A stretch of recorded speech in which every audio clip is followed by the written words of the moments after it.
सबको जैमसी की आइए हम बाइबल में से वचन देखेंगे।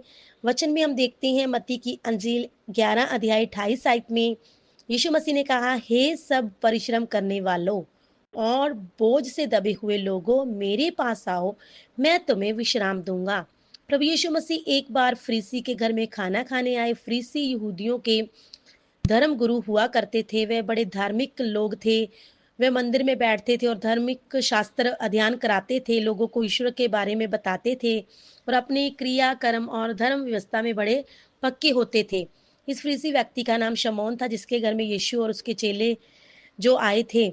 जब वे लोग रोटी खाने के लिए बैठे तो इस धर्म गुरु ने प्रभु यीशु का स्वागत किया, उनको खाने पर बैठाया। इतने में जब वे खा ही रहे थे तो एक औरत कमरे में आई।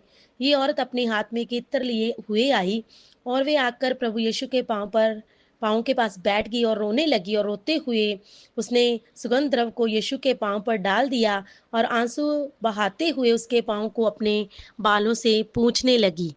ये देखकर जो धर्म गुरु थे, जो फरीसी कहलाते थे, वे परेशान हो गए और कहने लगे अपने मन में कि ये कैसे हो गया, एक पापन स्त्री है जिसका समाज में कोई स्थान नहीं है। ये गिरी हुई औरत है, आसमाज नैतिक धंधे में फंसी हुई है। बस्ती के लोग जानते ये बुरा जीवन जीती है।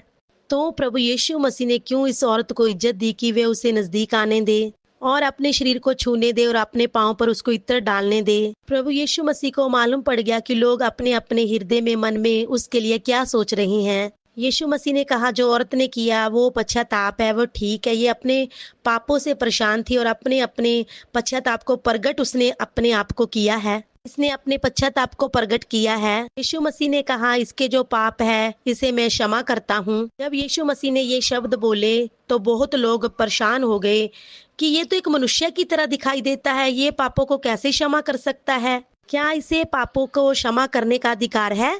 प्रभु यीशु मसीह ने उनके हृदय के विचारों को जानकर उनसे कहा, मनुष्य के पुत्र को पाप क्षमा करने का भी अधिकार है। प्रभु यीशु मसीह अपने आप को मनुष्य का पुत्र कहते थे। इसका अर्थ ये नहीं था कि वे परमेश्वर के पुत्र नहीं थे। मनुष्य के पुत्र का मतलब है कि वे आम आदमी बनकर धरती पर आए थे।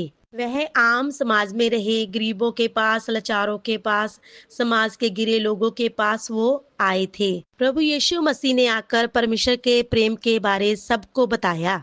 यीशु मसीह इस धरती पर दीन दुखियों और पापियों के छुटकारे के लिए आया था। सच्चाई तो ये है कि हर एक मनुष्य पापी है। जैसे एक बीमार को डॉक्टर की जरूरत है, इसी तरह एक पापी को, व्यक्ति को परमेश्वर की जरूरत है, ताकि वो उसके पापों को क्षमा करे, उसके पापी स्वभाव का इलाज करे और नया जीवन दे। में लिखा, परमेश्वर मनुष्य से प्यार करते हैं। कई लोग सोचते हैं कि ये कैसे हो सकता है। दुनिया में इतने अपराध, कत्ल हो रहे हैं, बलात्कार हो रहे हैं, झूठ है, धोखा है, चोरी है, फिर भी सबको परमेश्वर प्यार करता है। यीशु मसीह चोरों से भी प्रेम करते थे, डाकुओं से भी प्रेम करते थे, सारी बुराई करने वालों से भी प्यार करते थे।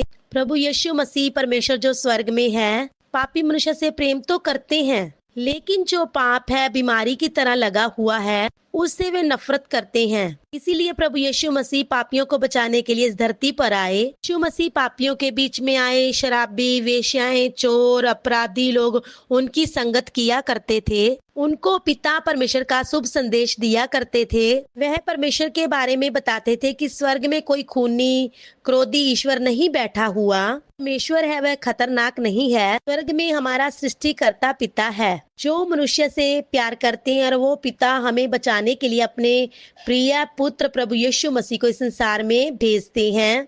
उदाहरण के तौर पर हम देखते हैं, हमारा एक छोटा बच्चा है, उसको कैंसर हो गया, वह मरने वाला है, कैंसर बहुत फैल गया। तो क्या आप सोचते हैं कि मैं अपने बच्चे से नफरत करूं? पर हम कैंसर से तो नफरत करेंगे, पर अपने बच्चे से प्यार करते हैं। इसी मुताबिक प्रभु यीशु मसीह पापी से प्यार करते हैं, पर उसके पाप से नफरत करते हैं। प्रभु यीशु मसीह चाहते हैं हर एक इंसान बचाया जाए और पाप से छुटकारा पाए। यीशु मसीह ने अपनी क्रूस पर जान कुर्बान कर दी। उनको दुख उठाना पड़ा, वह मारे गए और वह तीसरे दिन जी उठे, और आज भी वो जीवित हैं। आपकी प्रार्थना का उत्तर देते हैं। आपको बचाने के लिए प्रभु यीशु मसीह इस धरती पर आए। आमीन।